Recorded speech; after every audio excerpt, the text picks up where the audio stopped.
মৰমৰ ছাত্ৰ ছাত্ৰীসকল, আজি মই ক্লাছ 6ৰ সমাজ বিজ্ঞান কিতাপখনৰ 4 নম্বৰ পাঠত থকা দেশ মহাদেশৰ কথা জাপান এই পাঠটোৰ আটাইবিলাক প্ৰশ্নৰ উত্তৰ লিখি দিম।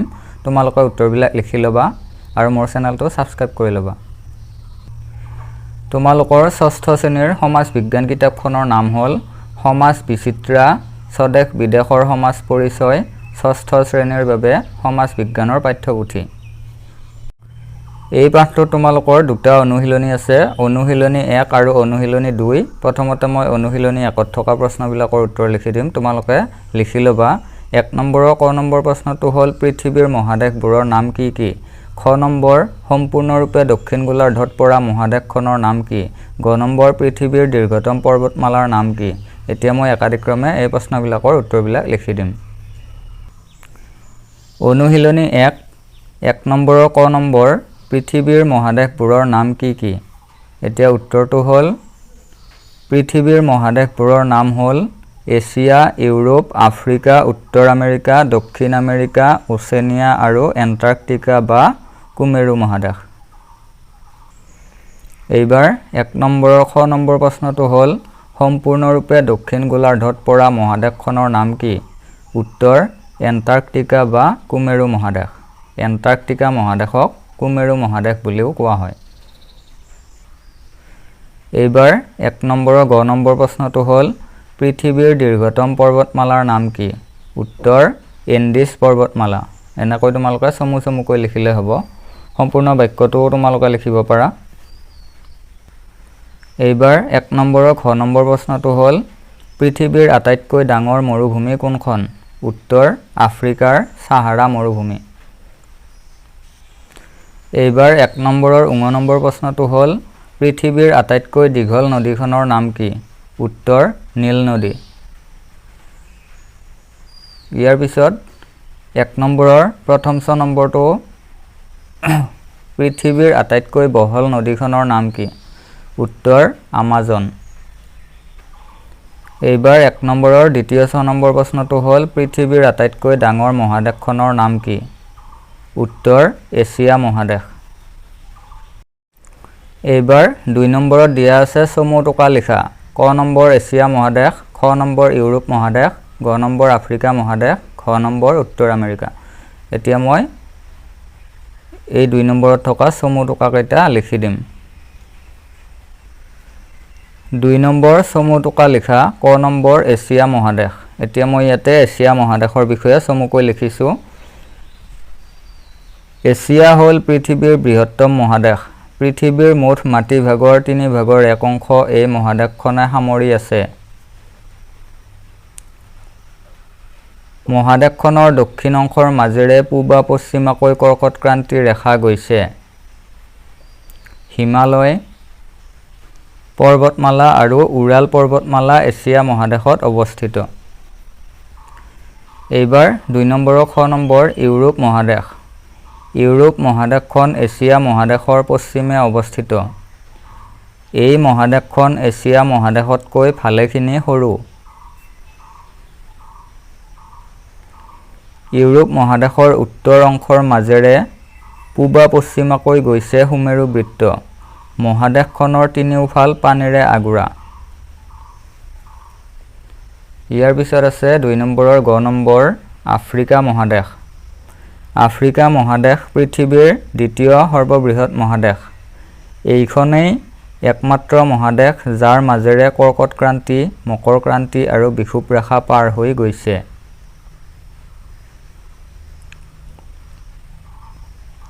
আফ্ৰিকা মহাদেশক চাৰিওফালে কেইবাখনো সাগৰ মহাসাগৰে আগুৰি আছে। পৃথিৱীৰ আটাইতকৈ দীঘল নীল নদী এই মহাদেশতেই আছে। এইবাৰ 2 নম্বৰৰ ঘ নম্বৰ উত্তৰ আমেৰিকা। পৃথিৱীৰ তৃতীয় বৃহত্তম মহাদেশ হ'ল উত্তৰ আমেৰিকা। এই মহাদেশখন সম্পূৰ্ণৰূপে উত্তৰ গোলাৰ্ধত অৱস্থিত।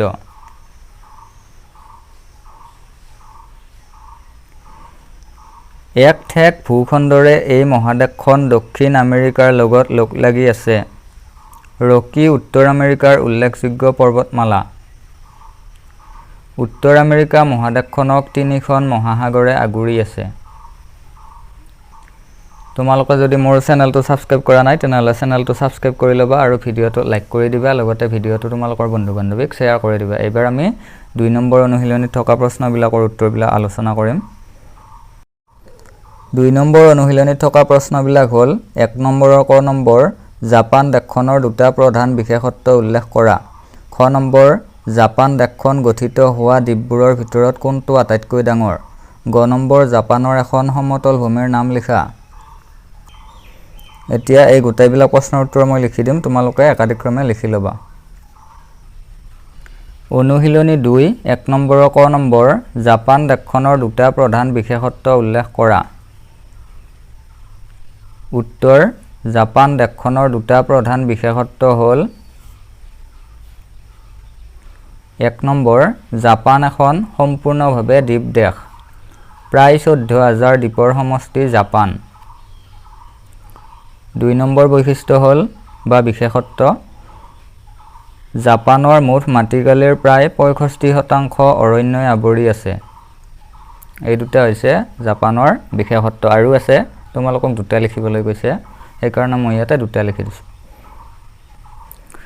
1 নম্বৰৰ খ নম্বৰ প্ৰশ্নটো হ'ল জাপান দেশখন গঠিত হোৱা দ্বীপবোৰৰ ভিতৰত কোনটো আটাইতকৈ ডাঙৰ উত্তৰ হনচু এইবাৰ 1 নম্বৰৰ গ নম্বৰ প্ৰশ্নটো হ'ল জাপানৰ এখন সমতল ভূমিৰ নাম লিখা উত্তৰ কাণ্টো 1 নম্বৰৰ ঘ নম্বৰ প্ৰশ্নটো হ'ল জাপানত অনুভূত ঋতুকেইটা কি কি উত্তৰ জাপানত অনুভূত ঋতুকেইটা হ'ল শীত বসন্ত গ্ৰীষ্ম আৰু শৰৎ এইবাৰ 1 নম্বৰৰ উ নম্বৰ প্ৰশ্নটো হ'ল কোনটো ঋতুক ফল বুলি কোৱা হয় উত্তৰ শৰৎ ঋতুক ফল বুলি কোৱা হয় এইবাৰ 1 নম্বৰৰ প্ৰথম 6 নম্বৰ প্ৰশ্নটো হ'ল জাপানৰ ক'ত ক'ত সৰলবৰ্গীয় গছ পোৱা যায় এতিয়া উত্তৰটো হ'ল জাপানৰ হকাইডো অঞ্চল আৰু হনচু দ্বীপৰ উচ্চ এলেকাবোৰত সৰলবৰ্গীয় গছ পোৱা যায় এইবাৰ 1 নম্বৰৰ দ্বিতীয় 6 নম্বৰ প্ৰশ্নটো হ'ল জাপানৰ বেছিভাগ মানুহে কি ধৰ্ম পালন কৰে এতিয়া উত্তৰটো হ'ল শিন্টো ইয়াতে ইংৰাজীটো লিখি দিছো মই শিন্টো ধৰ্ম এইবাৰ 1 নম্বৰৰ বৰ্গীয় জ নম্বৰ প্ৰশ্নটো হ'ল জাপানত শিক্ষিতৰ হাৰ কিমান উত্তৰ জাপানৰ শিক্ষিতৰ হাৰ 99% তোমালোকে ভিডিওটো লাইক এটা কৰি দিবা আৰু চেনেলটোত যদি এতিয়ালৈকে তোমালোকে চেনেলটো সাবস্ক্ৰাইব কৰা নাই তেনেহলে চেনেলটো সাবস্ক্ৰাইব কৰি লবা লগতে এই ভিডিওটো তোমালোকৰ বন্ধু-বান্ধৱীক শেয়াৰ কৰি দিবা এইবাৰ 2 নম্বৰ প্ৰশ্নটো হ'ল জাপানক কিয় দ্বীপ দেশ বুলি কোৱা হয় 3 নম্বৰ প্ৰশ্নটো হ'ল জাপানৰ উদ্যোগৰ বিষয়ে চমুকৈ লিখা এইবাৰ মই এই দুটা প্ৰশ্নৰ উত্তৰ লিখি দিম তোমালোকে লিখি লবা 2 নম্বৰ জাপানক কিয় দ্বীপ দেশ বুলি কোৱা হয় এতিয়া উত্তৰটো হ'ল জাপান দেশখন সৰু বৰ বহুতো দ্বীপৰ সমষ্টি জাপানৰ মূল 4টা বৃহৎ দ্বীপ হ'ল হকাইডো হনচু চিকোকু আৰু কিউছু এই দ্বীপবোৰৰ চাৰিওফালে সমুদ্ৰ আছে সেইবাবে জাপানক দ্বীপ দেশ বুলি কোৱা হয়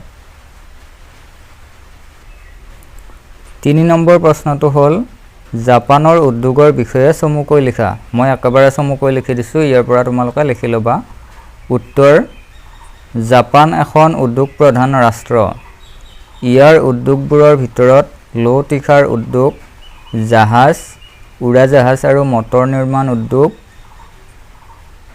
ৰাসায়নিক উদ্যোগ যন্ত্ৰপাতি নিৰ্মাণ উদ্যোগ আৰু বয়ন উদ্যোগই প্ৰধান তোমালোকে এতিয়ালৈকে যদি মোৰ চেনেলটো সাবস্ক্ৰাইব কৰা নাই তেনেহলে চেনেলটো সাবস্ক্ৰাইব কৰি লবা ভিডিওটো লাইক কৰি দিবা আৰু এই ভিডিওটো তোমালোকৰ বন্ধু-বান্ধৱীক শেয়াৰ কৰি দিবা চেনেলটো সাবস্ক্ৰাইব কৰি ললে তোমালোকে মোৰ ভিডিওবিলাক পাই থাকিবা আৰু ইয়াতে মই এনেকৈ ধুনীয়া ভিডিওবিলাক বনাইছো তোমালোকৰ প্ৰশ্ন উত্তৰবিলাক লিখি দিছো গতিকে চেনেলটো সাবস্ক্ৰাইব কৰি লবলৈ নাপাহৰিবা